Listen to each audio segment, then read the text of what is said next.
Some houses wait for owners. Others wait for the right soul to uncover what the ocean tried to hide.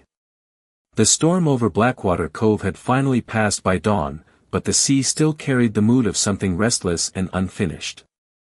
Thick gray clouds drifted low across the horizon, and the wind coming off the Atlantic smelled of salt, rain, and old wood left too long beneath water. Along the shoreline, broken driftwood and tangled seaweed littered the sand like forgotten memories washed ashore during the night. Ethan Vale pulled the collar of his faded canvas jacket higher against the cold as he walked beside his German shepherd, Atlas. The dog moved with quiet alertness, his silver-gray coat darkened by ocean mist, his amber eyes scanning the shoreline with the same disciplined awareness that had once kept soldiers alive overseas. Ethan was 40 years old, broad-shouldered and weathered by years that had taken more than they had given back. His dark brown hair showed threads of silver near the temples, and the deep lines around his gray-blue eyes came not from age alone, but from too many winters spent sleeping inside trucks, shelters, and abandoned cabins scattered across the northern coast. Beside him, Atlas padded carefully over the wet sand, nose low, ears twitching toward every shifting sound the ocean carried. The two had been drifting for almost a year now, taking small repair jobs wherever they could find them. Fence posts. Roof leaks. Boat engines. Anything honest enough to keep gas in Ethan's old pickup and food in Atlas's bowl. They had arrived in Blackwater Cove 2 nights earlier after hearing rumors about seasonal dock work near the harbor. But the storm had shut the town down completely, leaving the streets empty except for gulls and rainwater. Atlas suddenly stopped walking. His body stiffened. One ear lifted toward the rocks ahead. Ethan noticed it immediately. The dog only froze like that when something felt wrong or important. "What is it, boy?" he murmured softly. Atlas moved forward without barking, weaving between dark stones slick with seawater until he reached a narrow strip of sand hidden beneath the cliffs. There, half buried, beneath kelp and broken shells, something glimmered faintly in the pale morning light. Ethan crouched down slowly, brushing away the wet sand with rough fingers stiff from cold. A ring emerged. Heavy. Gold. Old-fashioned. The diamond at its center caught the gray daylight with a strange warmth that didn't belong to the storm around them. Even through years of hardship, Ethan could tell it was valuable. Very valuable. Atlas stared at the ring without moving, his tail low but calm, as though the object carried a scent older than the ocean itself. Ethan turned it carefully in his palm. Inside the band, tiny engraved words curved along the gold. Eleanor and Joseph. 1968, a gust of wind swept across the cove then, sharp enough to whistle through the rocks above them. Atlas lifted his head instantly. His ears twitched toward the cliffs overlooking the sea. Ethan followed his gaze and noticed something strange through the fog. Far above the shoreline, sitting alone against the edge of the cliffs, stood a massive mansion overlooking the Atlantic. Its tall windows reflected the storm clouds like dark mirrors. Parts of the house looked abandoned. Others strangely untouched by time. One tower near the western side leaned slightly toward the sea as if listening to the waves below. The locals at the diner had mentioned the place the night before in low voices. Waverly House. Nobody lived there anymore. At least that was what people claimed. Atlas let out one low whine deep in his throat. Not fear. Recognition. Ethan slipped the ring carefully into his jacket pocket and stared toward the mansion while the wind moved across the cliffs like a distant whisper. Somewhere beyond the crashing tide, a single light flickered briefly inside one of the mansion's upper windows before vanishing again. Ethan narrowed his eyes. Maybe it was only reflection. Maybe it wasn't. Atlas remained perfectly still beside him, watching the house with the focused silence of a soldier hearing something nobody else could yet understand. And for reasons Ethan could not explain, the cold air around Blackwater Cove suddenly felt much heavier than before. The town of Blackwater Cove woke slowly beneath a ceiling of drifting fog and fading storm clouds. Fishing boats rocked gently inside the harbor, their ropes creaking against old wooden docks while gulls circled above the water with lonely cries that echoed through the morning air. Ethan Vale stepped into town with Atlas close beside him, the damp wind carrying the scent of salt, cedar smoke, and fresh coffee from a diner near the marina. The ring remained heavy inside his jacket pocket, almost strangely warm against his chest despite the cold. He had thought about selling it more than once during the walk into town.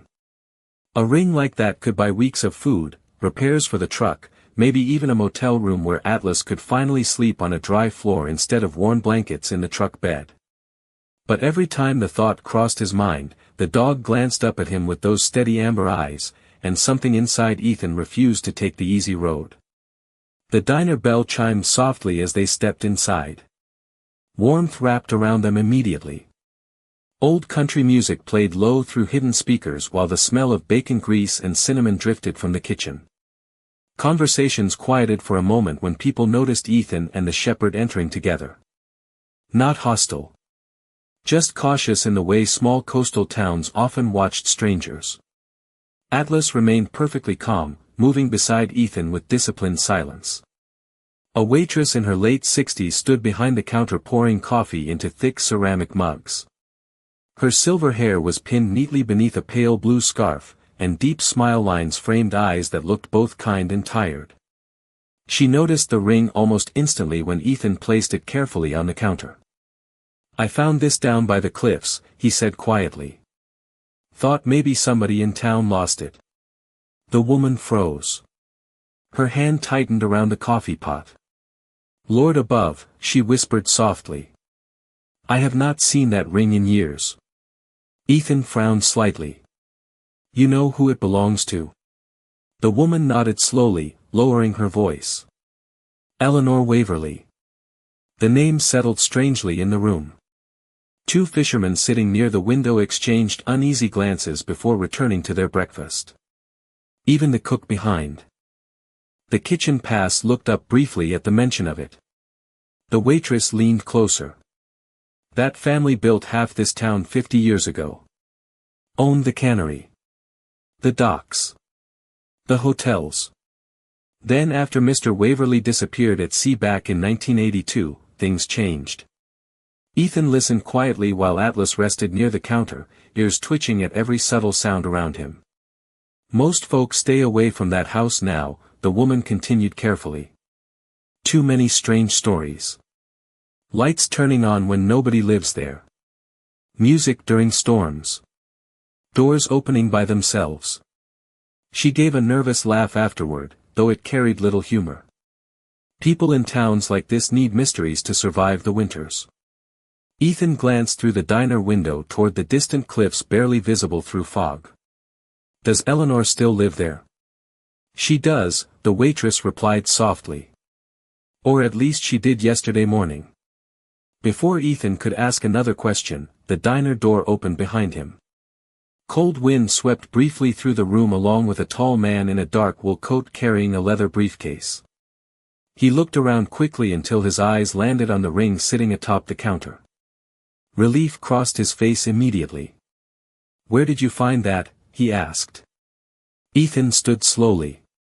The man introduced himself as Thomas Grayson, attorney for the Waverly estate. His voice carried the polished calm of someone used to speaking carefully. "Miss Waverly has been searching for that ring since the storm last night," he explained. "It belonged to her late husband." Atlas suddenly lifted his head. His ears pointed toward the diner windows facing the sea. A low sound rumbled softly in his throat. Ethan followed the dog's gaze instinctively. Outside, beyond the harbor and drifting fog, the distant silhouette of the mansion stood dark against the cliffs once more. One upper window reflected a flicker of pale light even though the morning sky remained gray. Then the light vanished again. Thomas noticed Ethan staring toward the cliffs. "Miss Waverly would like to thank you personally," he said carefully. "If you are willing, I can take you there." For a moment Ethan said nothing. The wind outside moaned faintly through the harbor like an old voice whispering across the water. Atlas stood now beside him completely alert, eyes fixed toward the mansion high above Blackwater Cove as though the dog already understood that returning one lost ring was about to change everything. The drive to the cliffs took less than 15 minutes, but with every mile the world outside seemed to grow quieter, as though Blackwater Cove itself was slowly falling behind them. Thomas Grayson guided the dark sedan along a narrow coastal road lined with bent pine trees and jagged stone walls covered in salt and moss. The Atlantic rolled below them in long gray waves that crashed against the rocks with the deep steady rhythm of a heartbeat too old to stop. Ethan sat silently in the passenger seat while Atlas occupied the back seat behind him, alert and watchful. The dog had not relaxed once since leaving the diner. Every few moments his ears twitched toward the ocean or toward the cliffs above, reacting to sounds Ethan could not hear. The farther they climbed, the thicker the fog became until the world beyond the windshield faded into shifting shades of silver and pale blue. Then the mansion appeared. Waverly House rose from the cliffs like something half-remembered from another lifetime. Massive stone walls overlooked the Atlantic from nearly 100 feet above the crashing surf below. Tall windows stretched across 3 stories, their dark glass reflecting the restless sky. One wing of the mansion curved toward the sea while an old tower stood at the far edge of the property, its slate roof weathered by decades of storms. Ivy clung to portions of the stone exterior, though much of the house remained strangely untouched by time. Ethan stepped out of the car slowly. The wind carried the scent of rain, cedar, and something older beneath it all, faint like damp paper sealed inside forgotten rooms. Atlas jumped down beside him and immediately froze. His body became rigid. His amber eyes locked onto the western tower overlooking the cliffs. Then came the sound. 3 soft chimes drifting faintly through the fog. Ethan frowned slightly. "You hear that?" Thomas adjusted his coat. "Against the wind." "Hear what?" But the sound had already vanished. Atlas remained staring toward the tower, ears raised high, the fur along his neck slightly lifted. Thomas led them through tall iron gates and up worn stone steps toward the entrance. The front doors opened before they reached them. An elderly woman stood waiting inside beneath the glow of a crystal chandelier. Eleanor Waverly looked smaller than Ethan expected. Frail almost. Her silver hair rested neatly against her shoulders, and a dark green shawl wrapped around her thin frame despite the warmth inside the house. Yet her pale blue eyes remained sharp and deeply aware, carrying the kind of sadness only years could carve into someone. The moment she saw the ring in Ethan's hand, her expression changed completely. Her fingers trembled slightly as she took it from him. "Joseph placed this on my hand during a storm very much like last night's," she whispered softly. 58 years ago. Her voice carried both gratitude and grief in equal measure. Atlas moved closer to her slowly, calm now, his tail lowering gently. Eleanor looked down at the shepherd and smiled faintly through wet eyes. "Beautiful soul," she murmured. "Animals always know more than we do." She invited them inside. The mansion smelled of cedarwood, old books, sea salt, and fading fireplace smoke. Paintings lined the hallways beside shelves filled with photographs of fishing boats, family gatherings, and generations long gone. But despite the warmth of the lamps and fireplaces, the house carried an unusual stillness beneath everything else. Not empty exactly. Waiting. Ethan noticed small details immediately. Clocks frozen at different hours. Doors slightly open though no breeze moved through the halls. Faint scratches along the hardwood floor near the western corridor. Atlas noticed them too. The dog paused several times during the tour, sniffing corners carefully before continuing. Eventually Eleanor guided them into a large sitting room overlooking the ocean. Rain tapped softly against the windows while waves crashed below the cliffs far beneath the house. She poured tea into delicate porcelain cups with trembling hands. "Most people in town avoid this place now," she said quietly while staring toward the sea. "They think grief settles into walls the way salt settles into wood." Ethan remained silent, listening. "My husband disappeared one stormy night in 1982, she continued softly. No body was ever found. Only his boat drifting empty near the rocks. Atlas suddenly lifted his head. A low rumble formed deep in his chest. Ethan turned instantly.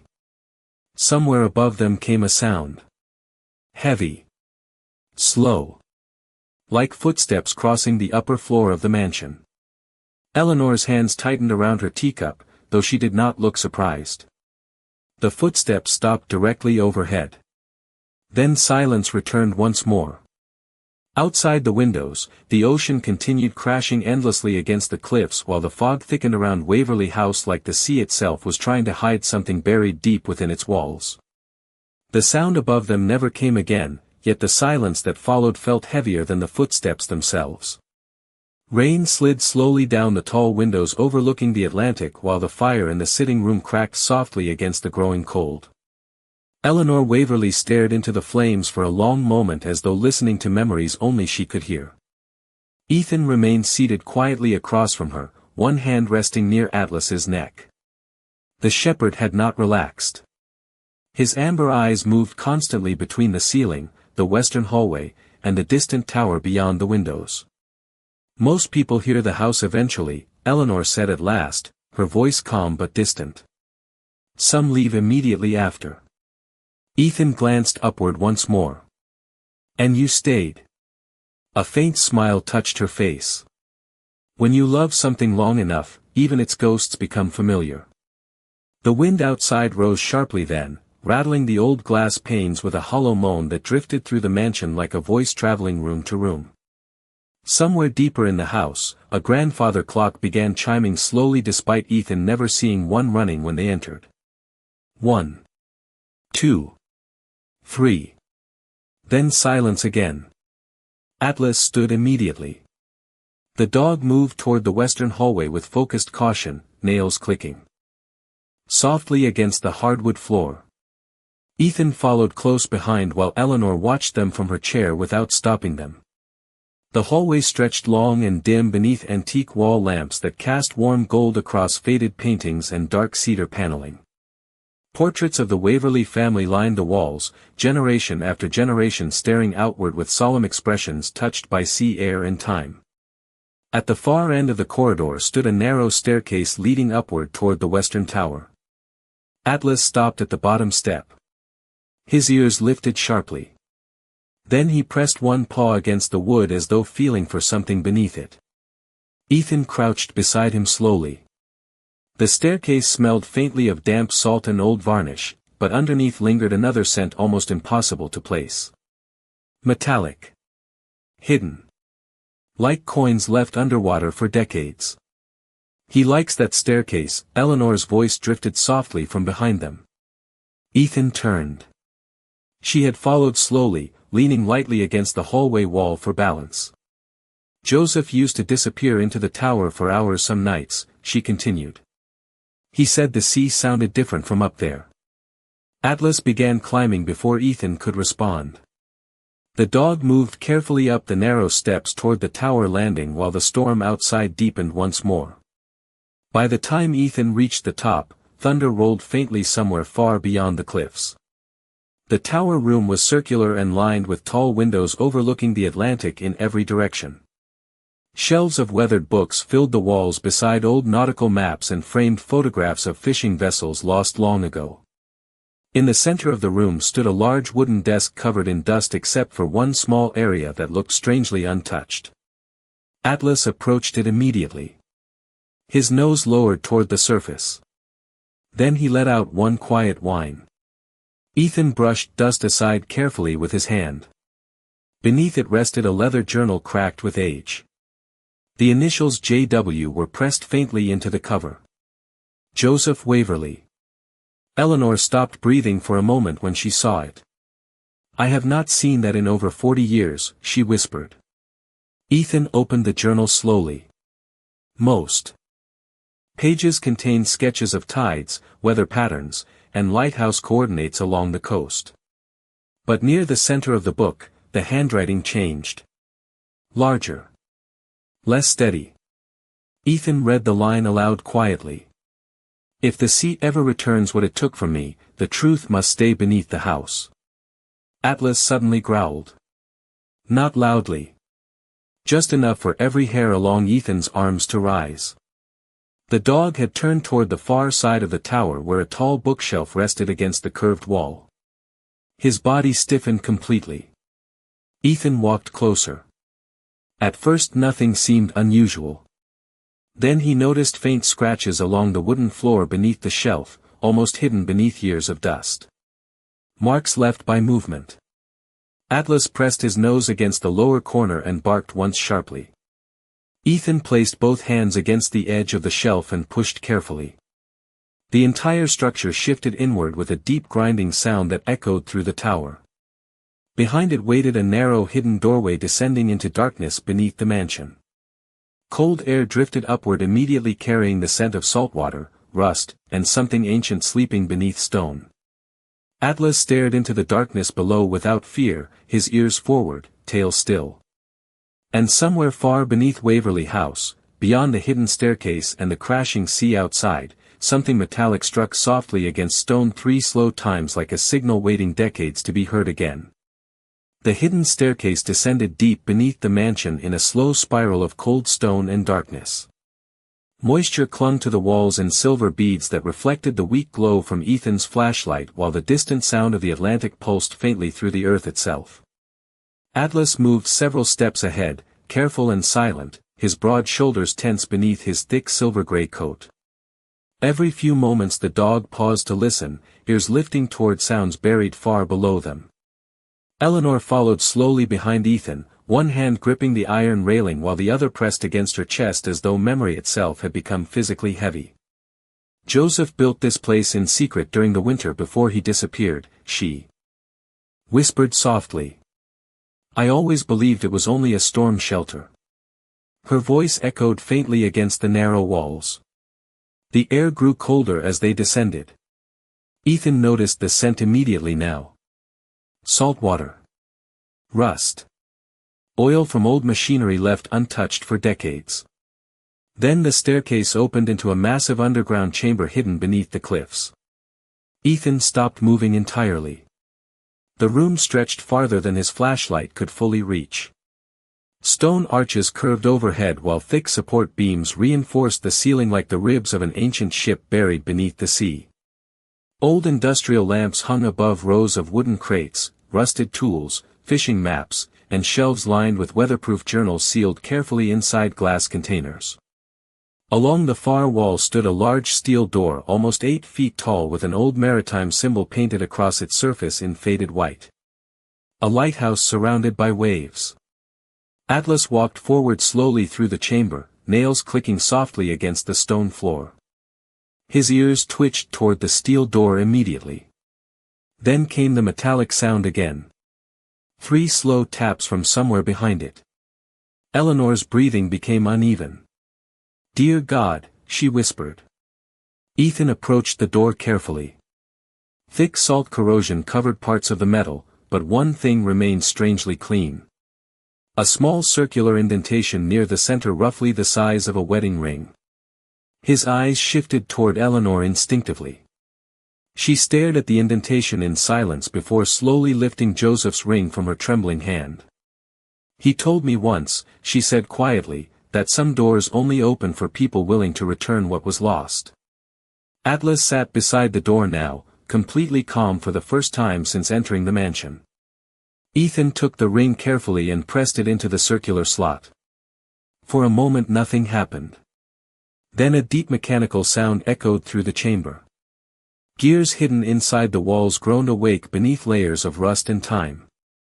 Dust drifted from the ceiling as the enormous steel door slowly unlocked itself with a heavy metallic sigh.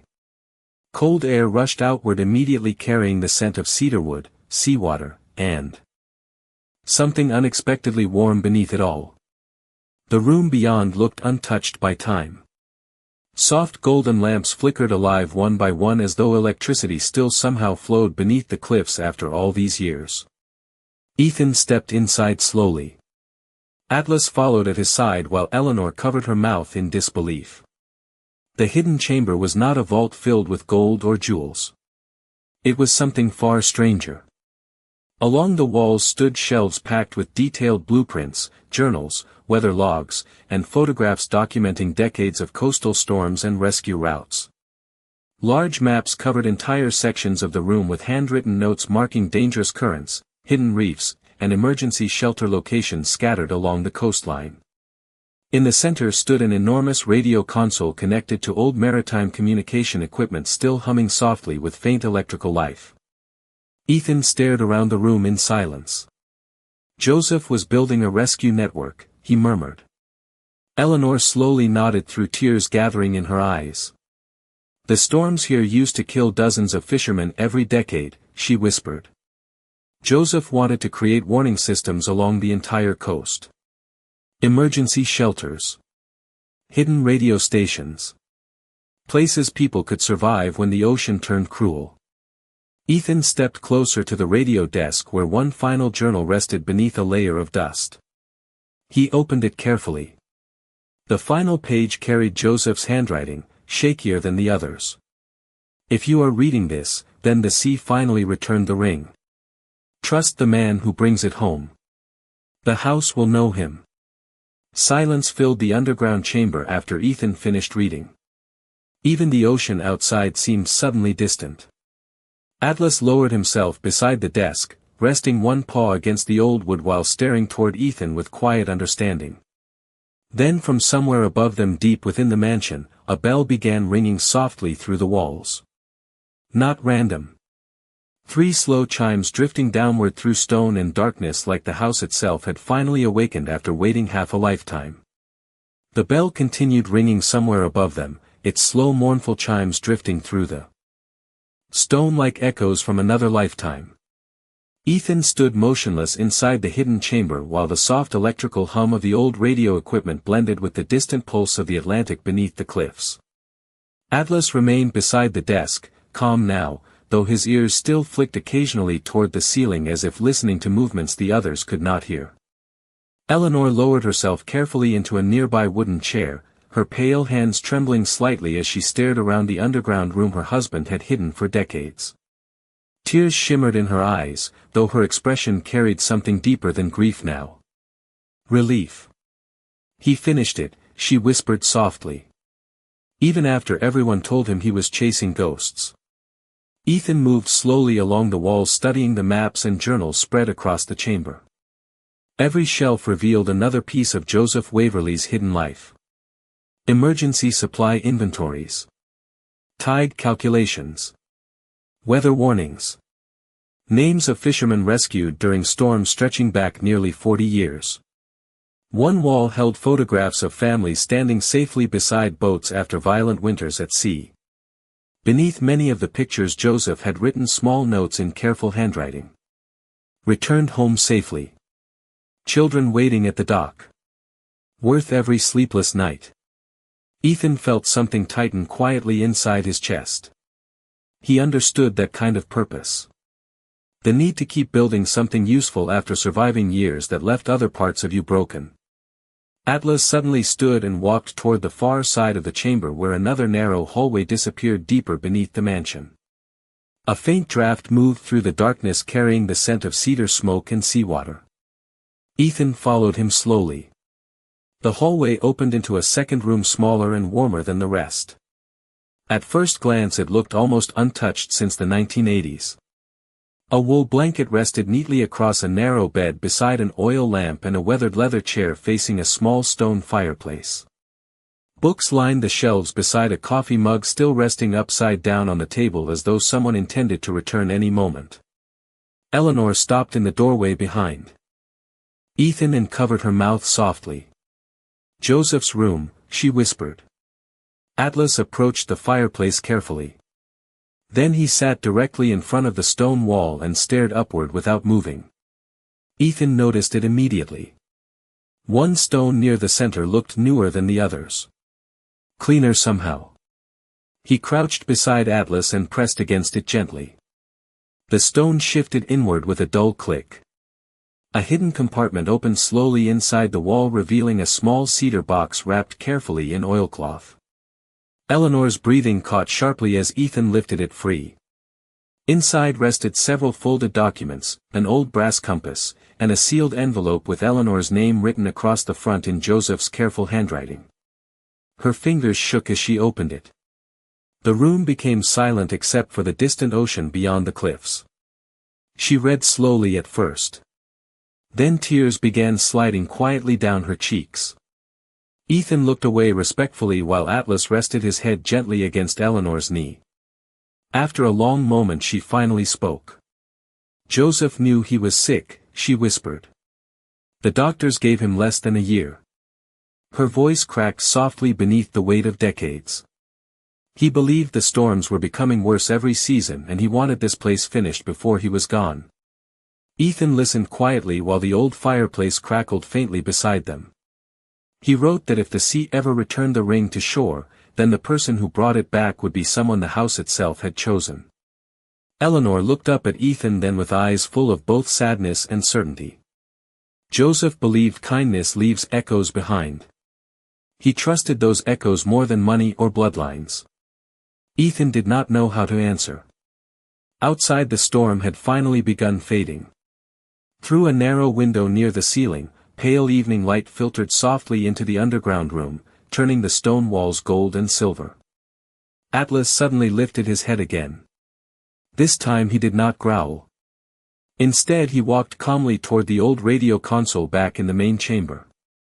A faint crackling sound had started rising from one of the speakers. Static at first. Then a voice.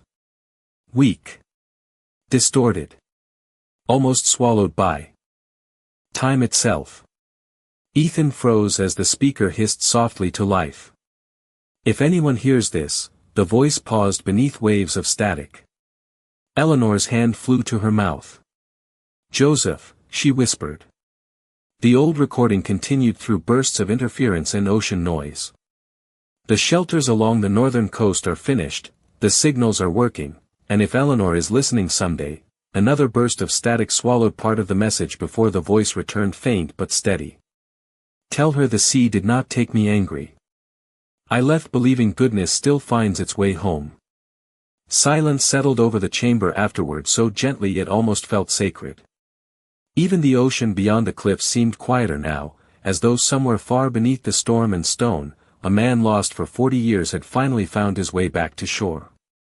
Morning arrived over Blackwater Cove with a pale silver light spreading slowly across the Atlantic like mercy after a long night. The storm clouds had finally broken apart, leaving streaks of gold drifting through the cold sky while waves rolled steadily against the cliffs below the mansion. Ethan stood near the western tower windows watching seabirds glide above the water as wind moved softly through the pines surrounding the estate. For the first time in months, maybe years, he had slept beneath a roof without waking every hour to unfamiliar sounds or the fear of needing to move before sunrise. Atlas rested nearby beside the fireplace, though even in sleep the shepherd's ears twitched toward every subtle noise carried through the old house. Downstairs, the scent of coffee and cedar smoke drifted through the halls while Eleanor prepared breakfast in the kitchen herself despite Ethan offering to help. The mansion no longer felt cold the way it had the day before. The silence inside the walls had changed somehow. Softer now. Less lonely. Ethan eventually made his way downstairs where sunlight spilled through tall windows across the polished floors. Eleanor sat quietly at the kitchen table wrapped in a cream-colored shawl while Thomas Grayson sorted papers beside her.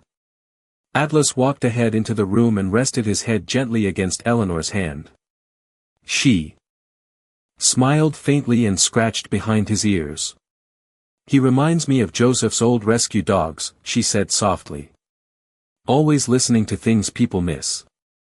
Thomas adjusted his glasses and glanced toward Ethan. There is something you should both know. His tone carried unusual gravity. Ethan sat slowly while the wind rattled faintly against the windows overlooking the sea. Thomas opened a weathered folder from his briefcase and slid several papers across the table. Joseph updated his will 6 months before he disappeared, he explained carefully. But Eleanor never knew the final version existed. Eleanor frowned softly. What are you talking about? Thomas looked down at the document. The estate was never meant to remain empty forever. Joseph believed someone would eventually reopen the rescue network beneath the house. Ethan remained silent while Atlas suddenly lifted his head toward the sound of distant gulls outside. Thomas continued reading slowly. To the person who returns the ring carried away by the sea and proves willing to protect what was built beneath these cliffs, I leave stewardship of Waverly House and all connected properties. The room became completely still. Eleanor looked at Ethan with quiet disbelief.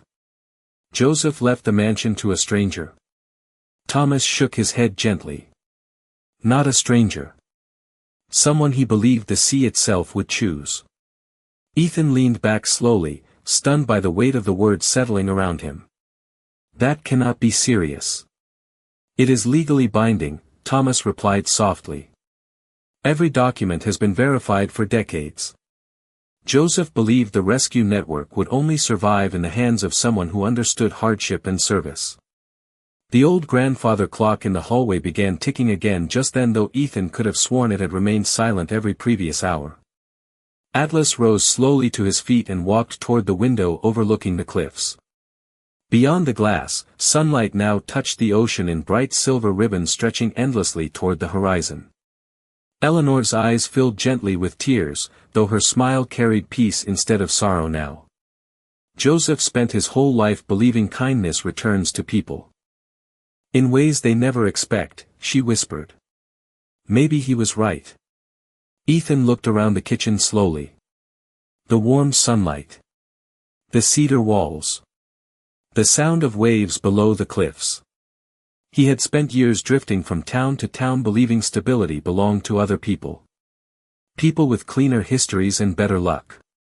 Yet somehow a lost ring, a storm, and an old shepherd's instincts had carried him here.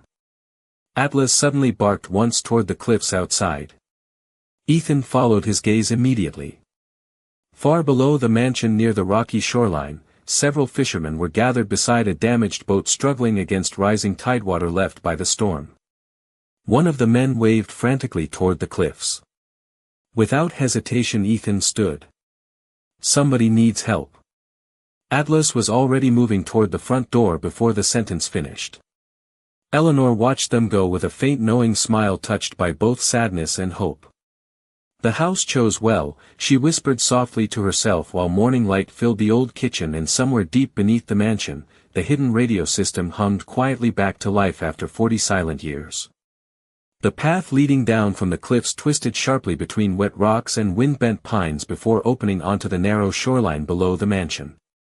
Waves crashed hard against the stone breakwater while gulls circled overhead beneath streaks of pale afternoon light. Ethan moved quickly across the slick ground with Atlas beside him, the shepherd leaping easily between pools of seawater left behind by the storm. Ahead, 3 fishermen struggled beside a damaged trawler trapped against the rocks near the inlet. One side of the boat had torn loose from its mooring line during the storm, leaving the vessel tilted dangerously as rising tidewater pushed it harder toward the cliffs.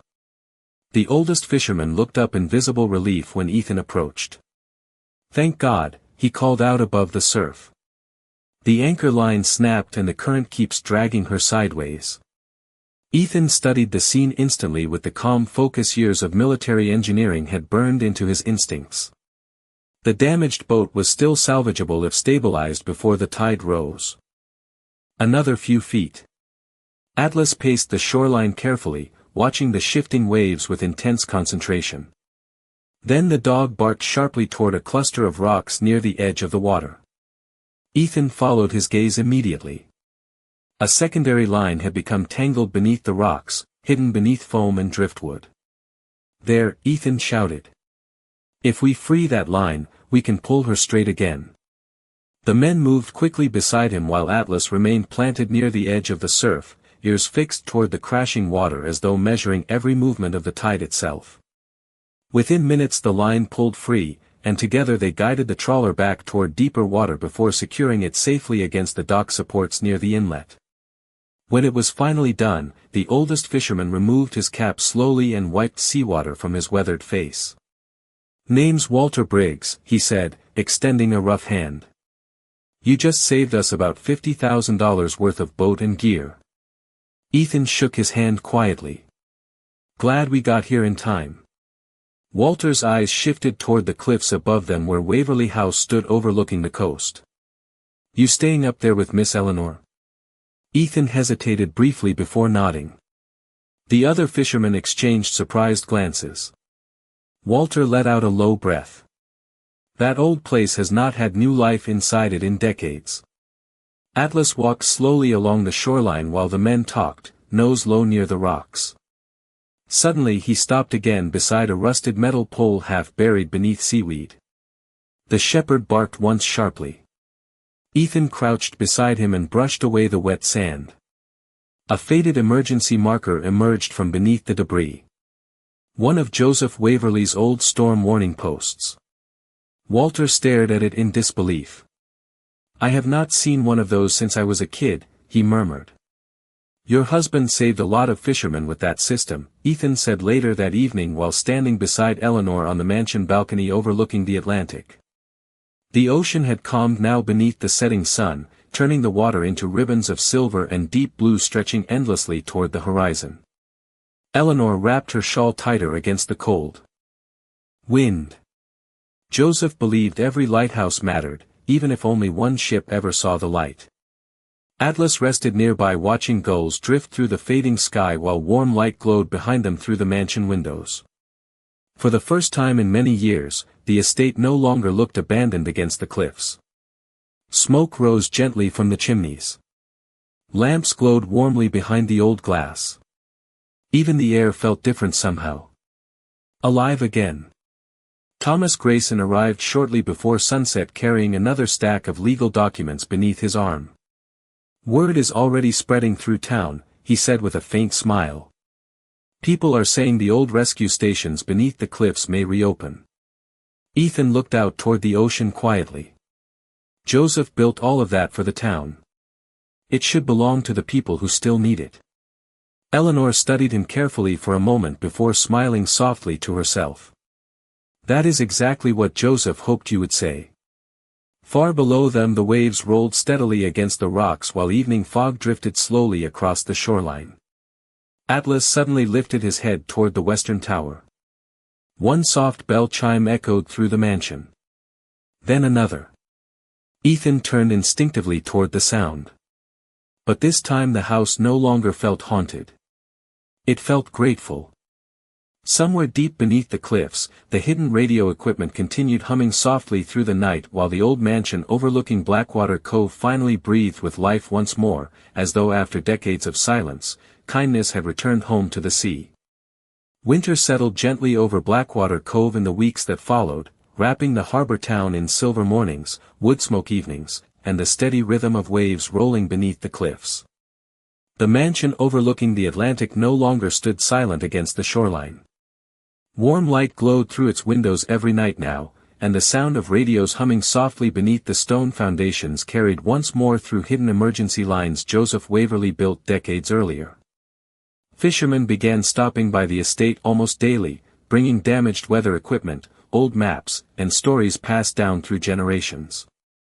About storms that once swallowed entire boats whole.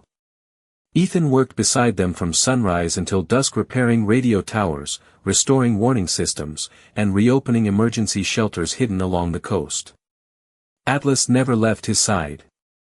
The German shepherd moved through the mansion and shoreline with calm purpose, greeting townspeople quietly as though he had always belonged there. Children from town often waited near the harbor just to pet him while older fishermen swore the dog could sense storms hours before the clouds even formed. Eleanor watched it all from the balcony most evenings wrapped in her cream-colored shawl, her pale blue eyes softer now than Ethan had ever seen them. Grief still lived inside her, but it no longer filled every room of the house. Sometimes healing arrived slowly like the tide returning to shore after a violent storm. Other times it arrived disguised as a tired man and a loyal dog carrying kindness through the front door. One cold evening just before Christmas, the town gathered near the harbor for the first official lighting of the restored warning beacon above the cliffs. Snow drifted softly through the air while lanterns glowed along the docks and music carried warmly through the salt air. Ethan stood quietly near the edge of the crowd with Atlas beside him, uncomfortable with attention the way many soldiers remained long after leaving war behind. But Blackwater Cove no longer looked at him like a stranger. Walter Briggs handed him a steaming cup of coffee while families smiled and waved from beneath wool blankets and glowing porch lights. "You gave this town something back," Walter said softly. Ethan shook his head. "Joseph built all of it." Walter glanced toward the cliffs where the mansion lights glowed above the sea. "Maybe," he replied. "But you stayed long enough to turn the lights back on." As darkness settled fully over the harbor, Eleanor stepped slowly onto the small wooden platform near the docks. Thomas Grayson stood beside her holding a folder protected carefully from the snow. The old woman's voice carried gently across the quiet crowd. "For many years this town believed the sea only took things away," she said softly. "But my husband spent his life believing the ocean also returned things when the time was right." Her eyes found Ethan standing near the edge of the crowd beside Atlas. "Sometimes it returns hope. Sometimes purpose. And sometimes it returns people who no longer believe they have a home." The harbor fell silent except for waves moving against the docks below. Eleanor handed the folder to Ethan with trembling but steady hands. Inside rested the finalized deed to Waverly House and every connected rescue station along the northern coastline. Ethan stared at the papers speechless while snow drifted quietly around them. Atlas leaned gently against his leg as if grounding him against the weight of the moment. "The house is yours now," Eleanor whispered. "But more importantly, so is the light inside it." High above the harbor, the restored beacon suddenly flickered to life for the first time in over 40 years. Its warm golden light swept slowly across the Atlantic, cutting through snow and darkness in long steady arcs visible for miles beyond the cliffs. The crowd below erupted softly into applause while fishermen removed their caps and children pointed toward the shining tower above the sea. Ethan looked toward the mansion glowing against the winter sky and felt something inside him finally loosen after years of carrying loneliness like a second skin. He had arrived in Blackwater Cove with almost nothing except an old truck, a faithful dog, and enough scars to keep him moving from place to place without ever stopping long enough to belong anywhere. Yet somehow one lost ring buried beneath storm sand had carried him here. Atlas lifted his head toward the shining beacon and barked once into the cold night air. The sound echoed warmly across the harbor while snow continued falling over the cliffs, the sea, and the old mansion where forgotten rooms no longer waited in silence. And somewhere deep beneath the stone foundations below the house, Joseph Waverly's hidden radios continued humming softly through the night like a promise carried safely home by the tide at last. Spring arrived slowly along the northern coast, melting the last traces of winter from the cliffs above Blackwater Cove while pale green returned to the pines overlooking the Atlantic. The sea no longer sounded lonely beneath Waverly House. Fishing boats moved steadily across the harbor each morning, their radios now connected once again to the restored warning network hidden beneath the cliffs. Lights glowed warmly inside the old mansion every evening, and laughter sometimes drifted through open windows where silence had once lived for decades. Ethan stood near the western tower one early morning watching sunlight spill across the ocean in long ribbons of gold. Atlas rested beside him, older now around the eyes perhaps, but still carrying the same calm intelligence that had guided them through every storm together. The shepherd's silver-gray coat shimmered softly beneath the rising light while gulls circled high above the cliffs. Somewhere below, the hidden radio system crackled faintly with fishermen checking weather conditions before heading out to sea. It had become part of daily life again. Something steady. Something trusted. Ethan leaned against the stone railing quietly, coffee warming his hands against the cool ocean wind. Months earlier he had arrived in Blackwater Cove carrying little more than exhaustion and the habit of never staying anywhere long enough to feel rooted. Now the town greeted him by name. Children ran to pet Atlas near the harbor. Fishermen stopped by the mansion for weather updates and coffee before dawn. Even the old house itself seemed lighter somehow, as though years of grief had slowly loosened their grip on the walls. Behind him, the tower door creaked softly open. Eleanor stepped outside wrapped in a pale blue sweater, her silver hair moving gently in the wind. She looked stronger these days. Not younger exactly, but no longer carrying sorrow alone. "You are up early again," she said softly. Ethan smiled faintly. "Could not sleep." She joined him beside the railing while Atlas leaned quietly against her leg. Far below them the Atlantic rolled endlessly toward the horizon, steady and alive beneath the morning sky. "Joseph used to stand here every sunrise," Eleanor murmured. "He believed the ocean sounded different. Before the world fully woke up." Ethan glanced toward her. "Do you still miss him every day?" Eleanor smiled sadly but peacefully. "Of course." Her eyes drifted toward the waves below. "But grief changes shape over time. At first it feels like drowning. Then one day you realize the tide no longer pulls quite so hard." Silence settled comfortably between them while seabirds drifted through the brightening sky. Then Atlas suddenly lifted his head. His ears twitched toward the shoreline below the cliffs. Ethan noticed immediately. The dog barked once softly before trotting toward the tower stairs. Curious, Ethan followed him down through the mansion halls and out toward the narrow beach path where the entire story had begun months before. Morning fog drifted low across the shoreline while waves rolled gently onto the sand.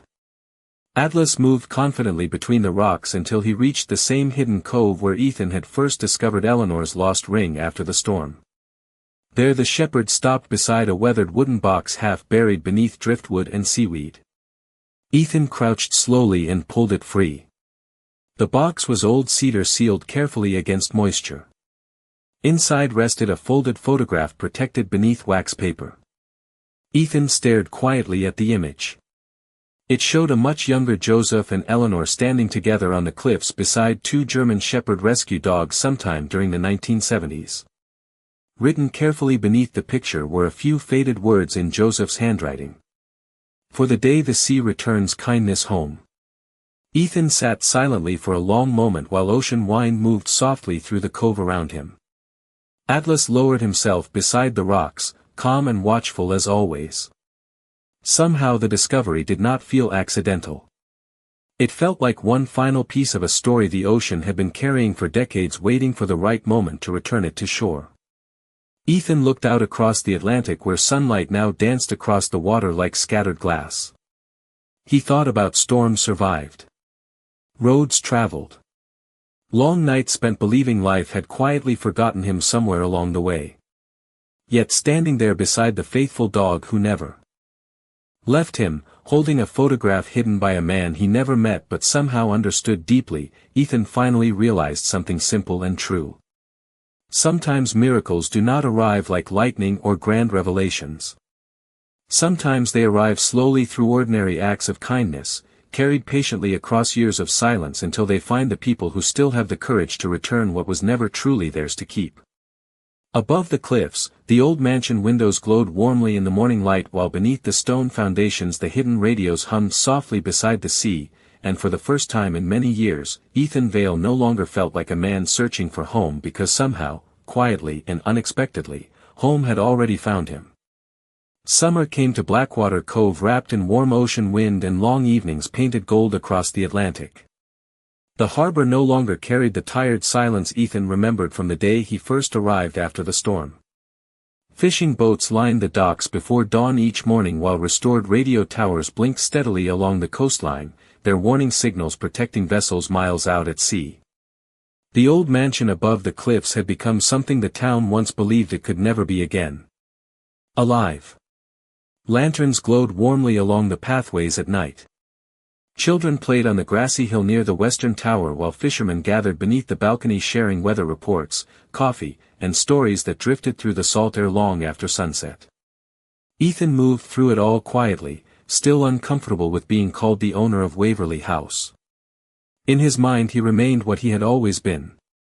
A man trying to do the next right thing one day at a time. Atlas stayed close beside him through every sunrise repair, every radio check, and every late-night emergency call when storms rolled unexpectedly toward the coast. The shepherd had become a symbol around town now. Some locals swore the dog could sense heavy weather hours before the first clouds appeared. Others simply trusted him because he always seemed to appear wherever kindness was needed most. One warm evening near the end of July, Ethan sat on the mansion balcony watching. The sea darkened beneath the setting sun. Atlas rested nearby with his head on his paws while distant foghorns echoed softly across the water. Eleanor joined them carrying a small wooden box wrapped carefully in cloth. "I found this hidden inside Joseph's old desk," she said softly. Ethan accepted the box carefully. The cedar smelled faintly of sea salt and old paper. Inside rested a collection of letters tied neatly together with faded blue ribbon. Each envelope carried dates stretching back more than 30 years. "Joseph wrote them during storms," Eleanor explained. "He never mailed any of them." Ethan opened the first letter carefully. Joseph's handwriting moved across the page steady and thoughtful. Most of the letters were reflections about the sea, the rescue network, and the fear of leaving Eleanor alone someday. But one line near the end of a letter dated October 1981 caught Ethan's attention immediately. "If the house ever falls silent after I am gone, then may the ocean guide someone weary enough to understand why light matters." Ethan looked toward the darkening Atlantic quietly while the wind shifted softly through the balcony railings. He believed someone would come. Eleanor smiled faintly beside him. Joseph believed lonely people recognize each other even across decades. Atlas suddenly lifted his head. His ears twitched toward the harbor below. A faint radio signal crackled through the speaker mounted near the balcony door. Ethan stood instantly and crossed the room. The voice on the radio sounded strained beneath static and ocean wind. "Small sailboat disabled 2 miles north of the cliffs. Engine failure. Visibility dropping fast." Ethan grabbed the microphone immediately while Atlas was already standing beside the door waiting. Within minutes the rescue boat launched from the harbor beneath a sky streaked with deep blue and silver twilight. The ocean had grown rougher with evening tide, but the restored warning beacons along the cliffs cut clearly through the gathering fog. Ethan guided the vessel steadily while Atlas stood near the bow watching the dark water with complete focus. They found the stranded sailboat nearly 40 minutes later drifting dangerously close to shallow rocks hidden beneath the tide. An elderly couple stood aboard waving flashlights weakly through the fog. Relief washed visibly across their faces when Ethan's rescue light reached them. "We heard the beacon," the old man called out shakily after they secured the tow line. "Thought nobody monitored these waters anymore." Ethan glanced toward the distant cliffs where the lighthouse beacon swept slowly across the sea. "Somebody always is," he answered quietly. By the time they returned to harbor, the moon had risen high above Blackwater Cove casting silver light across the calm water. Townspeople waited near the docks beneath lantern glow while the rescued couple embraced Ethan with grateful tears in their eyes. Atlas accepted gentle scratches behind his ears from the crowd before settling quietly beside Ethan once more. Later that night, after the harbor finally emptied and silence returned to the cliffs, Ethan stood alone near the western tower watching moonlight shimmer across the Atlantic. Behind him the mansion windows glowed warmly against the darkness while somewhere deep beneath the stone foundations the hidden radios continued humming softly through the night. Atlas stepped beside him and leaned gently against his leg. Ethan rested one hand against the shepherd's neck while ocean wind carried the distant sound of bells across the water. For years he had wandered through life believing survival was enough. But standing there above the sea with the old mansion alive behind him and the faithful dog beside him, Ethan finally understood something Joseph Waverly must have known long ago. Sometimes the greatest miracle is not finding treasure or inheritance at all. Sometimes it is discovering that after years of drifting, your heart still remembers how to stay. Autumn returned quietly to Blackwater Cove 1 year after the storm that changed everything. The cliffs above the Atlantic glowed with deep shades of amber and rust while cold wind carried the scent of pine needles, chimney smoke, and distant rain across the shoreline. Waverly House stood strong against the sea beneath drifting gray clouds, its windows warm with light as evening settled slowly over the coast. What had once been a lonely mansion whispered about in fearful tones had become the heart of the harbor town once more. The rescue network beneath the cliffs now operated every day, maintained by fishermen, volunteers, and young apprentices Ethan had trained throughout the year. Emergency shelters along the coastline were fully restored. Weather towers blinked steadily through fog and snow. Boats that once feared sudden storms now traveled knowing somebody watched the water from the cliffs above. Ethan moved through it all with the same quiet humility he carried the day he arrived. He repaired docks before sunrise, answered emergency radio calls during storms, and spent long evenings restoring old rooms inside the mansion that had remained closed for decades. Atlas remained beside him through every season. The shepherd's muzzle carried a little more silver now, but his sharp amber eyes still scanned every horizon with calm devotion. Around town people often joked that Atlas probably knew the weather before the ocean itself did. Children left treats for him outside the harbor store, and elderly fishermen scratched behind his ears before heading out before dawn. One chilly evening near the end of October, Ethan climbed the western tower carrying a lantern while Atlas followed closely behind. Rain clouds rolled slowly across the Atlantic beneath a fading sunset streaked with gold and violet. Inside the tower room, the old radio equipment hummed softly beside shelves of Joseph Waverly's journals and weather logs. Ethan had spent the past year preserving every page carefully, treating the hidden history beneath the mansion almost like sacred ground. Atlas moved toward the tower window overlooking the sea and sat quietly, ears twitching toward the distant shoreline. Ethan smiled faintly. "You still hear things before I do, huh boy?" The shepherd glanced back calmly as thunder rumbled faintly somewhere far beyond the horizon. Then the radio crackled softly behind them. "Incoming weather front moving south," a fisherman's voice warned through static. "Heavy fog expected overnight." Ethan acknowledged the call and adjusted the beacon controls beside the window. Outside, the lighthouse beam swept steadily across the darkening Atlantic, cutting through gathering mist with warm golden light. As he turned back toward the desk, his eyes caught something unusual resting near the edge of the shelf. A small brass key he had never seen before. Ethan frowned slightly. He picked it up carefully. Attached to it was a faded paper tag with one line written in Joseph Waverly's handwriting. "For the final room when the house no longer feels lonely." Atlas stood immediately and walked toward the far wall of the tower where an old wooden cabinet rested beneath layers of polished cedar. The shepherd placed one paw gently against the bottom drawer and looked back toward Ethan. Ethan knelt carefully beside the cabinet and noticed a tiny hidden keyhole nearly invisible beneath the woodwork. The brass key slid perfectly into place. With a soft click, the cabinet shifted inward revealing a narrow hidden compartment. Inside rested only one object. A weathered leather photo album wrapped carefully in blue cloth. Ethan opened it slowly while rain began tapping softly against the tower windows. The album contained photographs spanning nearly 50 years. Joseph and Eleanor smiling beside rescue boats. Storm shelters being built beneath the cliffs. Families reunited safely after blizzards and hurricanes. Children rescued from flooded roads. Elderly fishermen embracing Joseph after surviving impossible nights at sea. And near the final pages, Ethan found something that stopped him completely still. A photograph of himself and Atlas standing near the harbor months earlier during the winter beacon ceremony. Ethan stared in confusion. The picture had been taken before he even knew the hidden compartment existed. Behind the photograph rested one final note written carefully in Eleanor's handwriting.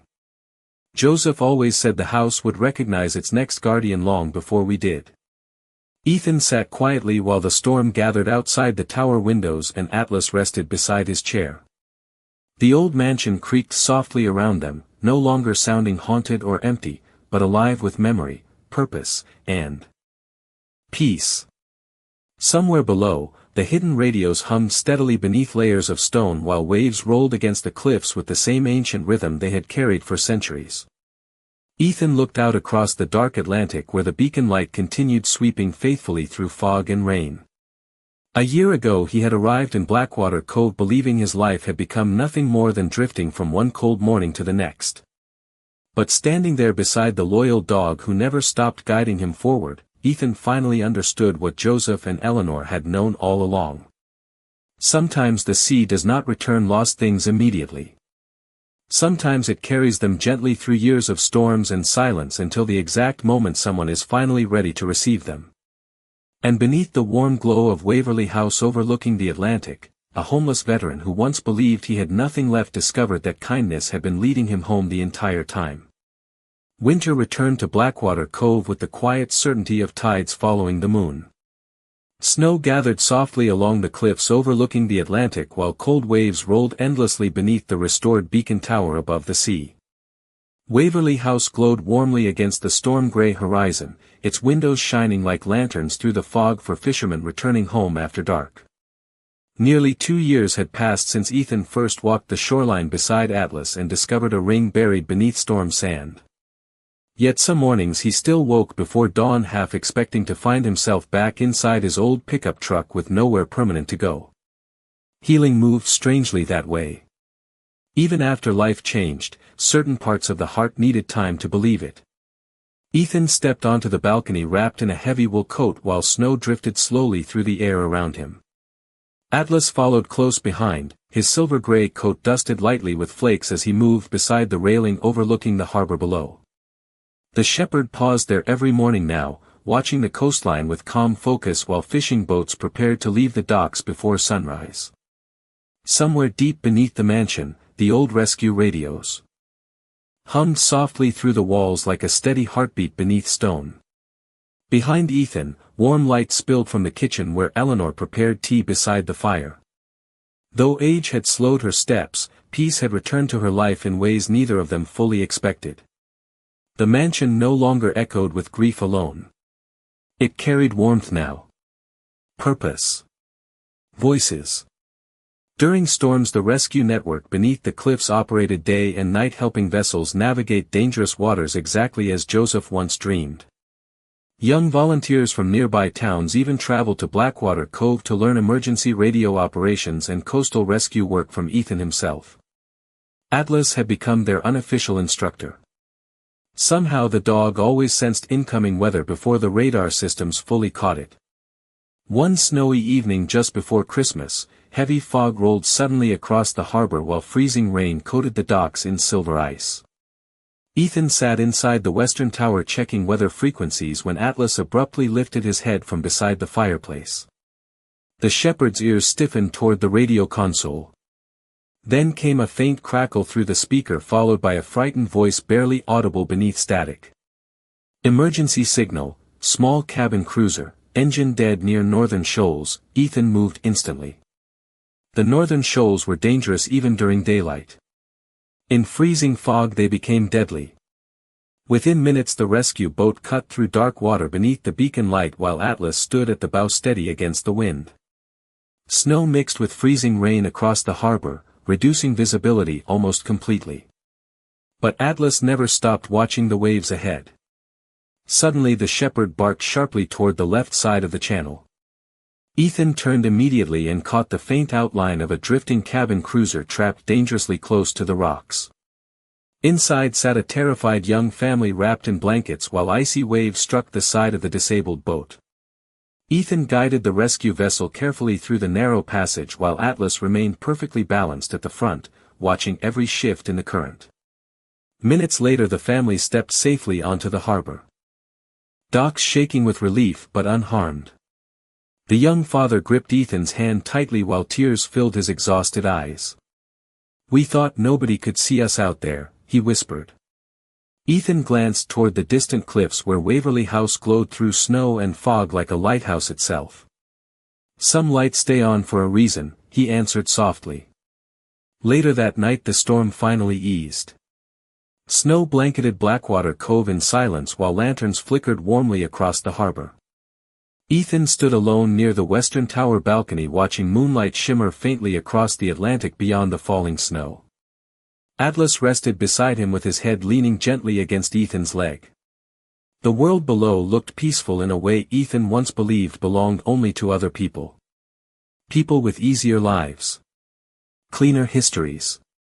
Families untouched by loss. Yet standing there above the sea, he finally understood something deeper than luck or coincidence had carried him to Blackwater Cove. Kindness. Simple quiet kindness repeated over and over even when life offered no guarantee of reward. Returning a lost ring. Repairing a broken dock. Answering a frightened voice through storm static. Staying when leaving would have been easier. The ocean wind moved softly through the balcony railings while the old beacon swept golden light across the dark Atlantic.